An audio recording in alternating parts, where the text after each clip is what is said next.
દૈવી ભાવ અને ભગવાનનો માર્ગ તેને ઘાટો સંબંધ છે. અયોધ્યા પ્રસાદજી મહારાજને પ્રશ્ન ઉઠ્યો છે તે એવી ભૂમિકાએ ઉઠ્યો છે કે જાજી બુદ્ધિ હોય તે તો ભગવાનના માર્ગમાં પણ આગળ જ હોય ને. આ લોકમાં આગળ હોય તો ભગવાનના માર્ગમાં હોય આગળ હોય, એવું મહારાજનો પ્રશ્ન છે. પરંતુ મહારાજ કહે છે કે એ વાસ્તવિકતા નથી. મહારાજ કહે છે કે જે આસુરી હોય તે કદાચ જાજી બુદ્ધિવાળો હોય તો પણ સત્સંગમાંથી વિમુખ થાય, અને દૈવી જીવને થોડી બુદ્ધિ હોય તો પણ કોઈ કાળે સત્સંગમાંથી પાછો પડે જ નહીં. ખરેખર તો સાચા ભાવમાં ભગવાનનો માર્ગ પકડીને ચાલે એ જ દૈવી જીવનું સાચું લક્ષણ છે. ભગવાનના માર્ગનો જ જેને વિરોધ હોય, બાકી બધું ફીટ બેસી જતું હોય, એ જ એ જીવનો આસુર ભાવ બતાવે છે. મહારાજ કહે, બીજ અનુસાર ફળની જાત થાય છે. સારવાર પ્રમાણે જાત ફરીને લીમડામાંથી આંબો થઈ જતો નથી. ટ્રીટમેન્ટ પ્રમાણે થાય નહીં, બીજ પ્રમાણે થાય. ટ્રીટમેન્ટ તમે ઘણી ઉત્તમ આપો તો એ બીજ પ્રમાણે નાનું મોટું થાય, પણ બીજમાં ફેરફાર, જાતમાં ફેરફાર ન થાય. આંબામાંથી લીમડો, લીમડામાંથી થોડો આંબો થઈ જાય. ટ્રીટમેન્ટ ભલો ની આંબાની આપો. ત્યારે શુકમુનિએ પૂછ્યું છે એ બે પ્રકારના જીવ કેમ જાણ્યામાં આવે? આ બોલો વર્ણશંકર જાત કરે છે એમાં કઈક એવું છે કે આંબાની કલમ લીમડે કરી હોત તો કેરી કડવી જ થાત. આંબાની કલમ છે એ મોટે ભાગે આંબા ઉપર જ કરાય છે, એટલે એમાં સારી ક્વોલિટી આવે. અને લીમડા ઉપર જો કલમ કરી હોય તો આંબાની લીમડા ઉપર કલમ કરી હોય પછી એમાંથી આંબો કર્યો હોય તો એ કડવી થાય, કેરી મીઠી ન થાય. એટલે આ તો બીજ ની વાત થઈ છે ને. એટલે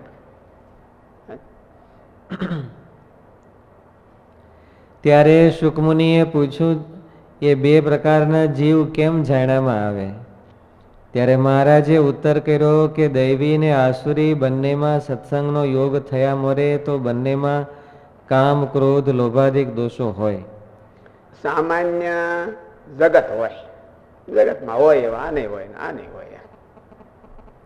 પણ દૈવી જીવને સત્સંગ અને સારા દેશકાળનો યોગ થાય તો નાશ પામી જાય.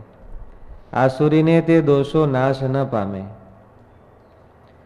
સત્સંગી જીવનમાં ભક્તરાજ મૂળજી શર્મા સદગુરુ ગુણાતીતાનંદ સ્વામીનો મહારાજ પ્રત્યે આ જ વિષયનો પ્રશ્ન છે. શું છે સત્સંગી જીવનમાં? ઠીક. ત્યારે મહારાજે દૈવી આસુરીની વિકતિ બતાવતા કહ્યું છે કે આસુરી જીવને કેવળ મહારાજે એવું કીધું કે દૈવી જીવ હોય એ ભગવાનને રસ્તે જ હાલે, અને આસુરી જીવ હોય એ ભગવાનને રસ્તે ક્યારે હાલે નહીં. એમાં એવું કીધું છે કે દૈવી જીવ હોય એને ભગવાનમાં સ્વાભાવિક રુચિ થાય. ભગવાનના ભગતમાં બીજા ભગત હોય એમાં સ્વાભાવિક રુચિ થાય, અને આસુરી જીવ હોય એને સ્વાભાવિક એની હારે વેર જ થાય. સ્વાભાવિક.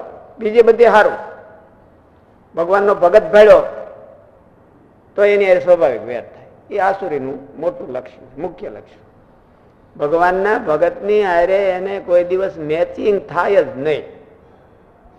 બીજાની હારે એના કરતા 10 ગણું એડજસ્ટમેન્ટ કરતો હોય.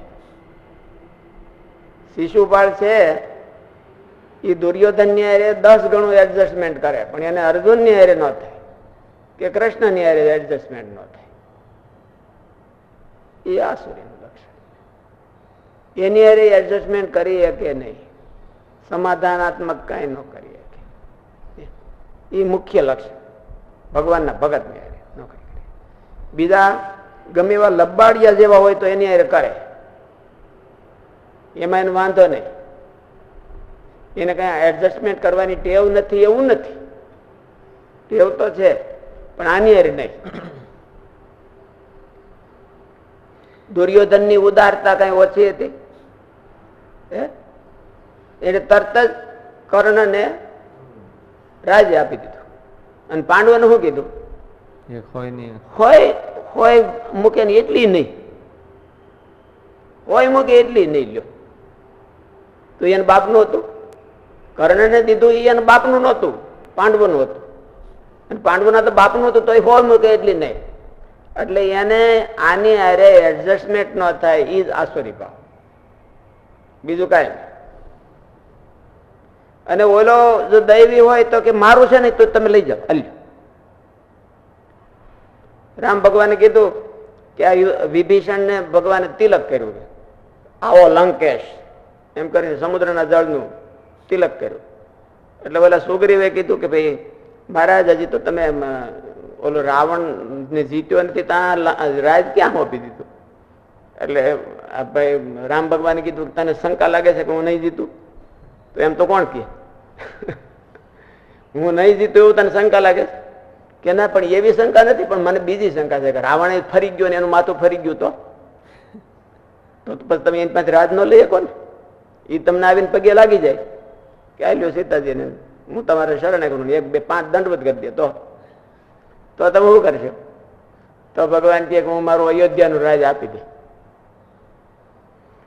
અયોધ્યાનું જે મારા ખાતે બોલે છે, ભરતજીએ લીધું નહીં, ભરતજી એને ખાતે ન ચડાવ્યું અને મારા ખાતે બોલે છે, તો એ આપી દે. અને હું વનમાં આટા મારે. એટલે દૈવી જીવને તો પોતાનું હોય એ આપી દેવાની ઈચ્છા થાય. અને દુર્યોધન કે એ પાંડવોની મિલકત હતી, તો કે હોય જેટલું નહીં. કર્ણ તો કે એને આપી દો, હરાજ તું તાર તું કહે. પાંડવોએ તો 5 ગામ જ માગ્યા હતા, 5 જ ગામ દઈ દો અમને, કરી લો. તો આ દૈવી અને આસુરી એની એડજસ્ટમેન્ટ એની હારે ન થાય. કંઈક સમાધાન થાય તો બીજાની હારે, એવા આસુરી હોય એની હારે સમાધાન કરે, લોસ કરીને સમાધાન કરે. પણ આને તો ફાયદો કરીને સમાધાન ન કરે. આને આની હારે સમાધાન કરતા ફાયદો થતો હોય તોય ન કરે. દુર્યોધને પાંડવોની હારે સમાધાન કર્યું હોત તો એને ફાયદો થાત કે શું ફાયદો થાય? બાકી મરવું ન પડે, એને મરવું ન પડે. ભીમે પ્રતિજ્ઞા કરી હતી કે હું મારું, એકલો હો ને મારું. અને મહાભારતના યુદ્ધ વખતે કહી દીધું તમારે કોઈને આને અડવાનું નથી, તમને કઈ નડતા હોય મને કહી દેવાનું, હું જ એને મારવાનો છું હોય હોય. અને જો એને સમાધાન કરી દીધું હોત તો ભીમાન મારી એક મરવું ન પડે તેને. આ 5 ગામના હાટું એને મરવું પડ્યું. અને ઓલા એને દઈ દીધો, અંગ દેશનો રાજા બનાવી દીધો. એટલે આની હારે એડજસ્ટમેન્ટ ન થાય, બીજાની હારે થાય. એ દૈવ અને આસુ એનું પાકું લક્ષણ. ત્યારે મહારાજે આસુરીની વ્યક્તિ બતાવતા કહ્યું છે કે આસુરી જીવને કેવળ ભગવાનના સાચા ભક્તનો વિરોધ હોવો એ જ આસુરીને જાણ્યાનું મોટું લક્ષણ છે. દૈવી જીવ ન જાણીએ કે જલ્દી કે આ ભગવાનનો ભગત છે, અને આસુરી જીવ જાણી જાય કે આ પાક્કો ભગત છે. એને હનહાળ ગઈધાર, એને ગઈધાર કે પાક્કો ભગત છે. એટલે આની હારે કોઈ દી એડજસ્ટમેન્ટ કરાય જ નહીં, આની હારે સમાધાન નહીં. અને દૈવી જીવ બોખા જેવા હોય એને ખબર ન પડે કોણ પાકો ને કોણ કાચો. એમણે માથા મારી રાખતા હોય સારે બધું, ઓલા પાકા એ ચકોર હોય. અને એની હારે વિરોધ કરવો એ એનું પ્લસ.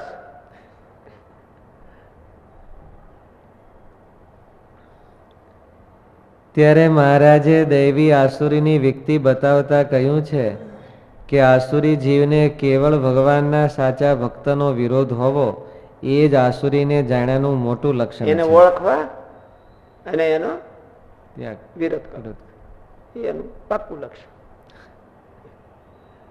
એનાથી મોટું લક્ષણ બીજું કઈ છે નહીં દુનિયામાં ક્યાંય. દંભો દર્પો અભિમાન છે એના કરતા દંભ ને દર્પ અને અભિમાન એવું દૈવીમાં હોતે હોય કે ન હોય એવું ન હોય.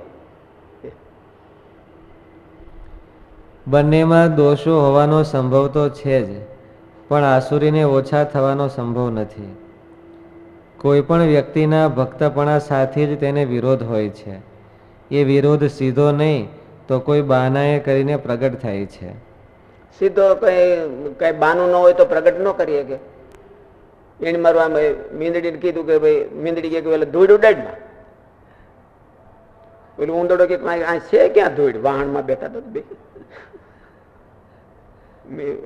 ગુણાતીતાન સ્વામીની વાતોમાં આવે છે મીંદડી નું ઊંધડો બે વાહણમાં બેઠા એટલે મીંદડીને ભૂખ લાગી એટલે ઓલા ઉંદડાને મ્યાવ કરીને કે મ્યાવ અય ધૂળ ઉડાડમાં ઓલો પણ ક્યાં હું ધૂળ છે ક્યાં તો હું ઉડાડું એમ ના ના તોય મને ઉડે અને જો કઈ બીજી વાર ઉડી તો તારો ખ્યાલ નથી કે ભાઈ આમ તારા આમ તો ખ્યાલ ન રાખવો હોય તો એમને એમ રાખી દે ને પણ આ શું કરે ને ધૂળ ઉડાડે ને બાનું કાઢશે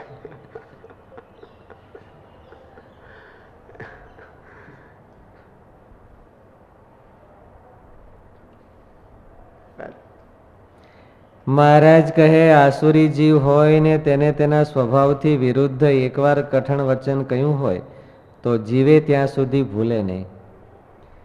કોની હારે? ભગવાનના ભગત. ભગત ની હારે ભૂલે નહીં. ઓલે પણ તો બધું ભૂલી જવાનું હોય. ઓલે પણ તો બધું ભૂલી જવાનું હોય. તે જો સત્સંગી થયો હોય તો સૌ કરતા સરસ હરિભક્ત શિશુપાલ રૂકમિણીના સ્વયંવરમાં ગયો તો પછી એમણે ધોયેલ મોડા જેવા આવ્યો તો કોઈ નહીં કીધું કે નો જાતા હો તો અકલ મઠાવ. જરાસંધ દુર્યોધન એને નહીં કીધું હોય, કીધું હોય કે આમ ન ધોડ્યું છે ભાઈ તો એને કઈ વાંધો નહીં. હે હવે કઈ તો કઈ જોવો ને પછી મારી રમત હવે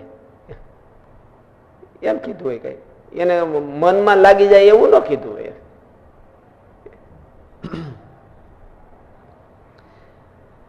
તે જો સત્સંગી થયો હોય તો સૌ કરતા સરસ હરિભક્ત જણાય, કારણ કે તેનું અભિમાન ઘમંડ તે જ હોય છે.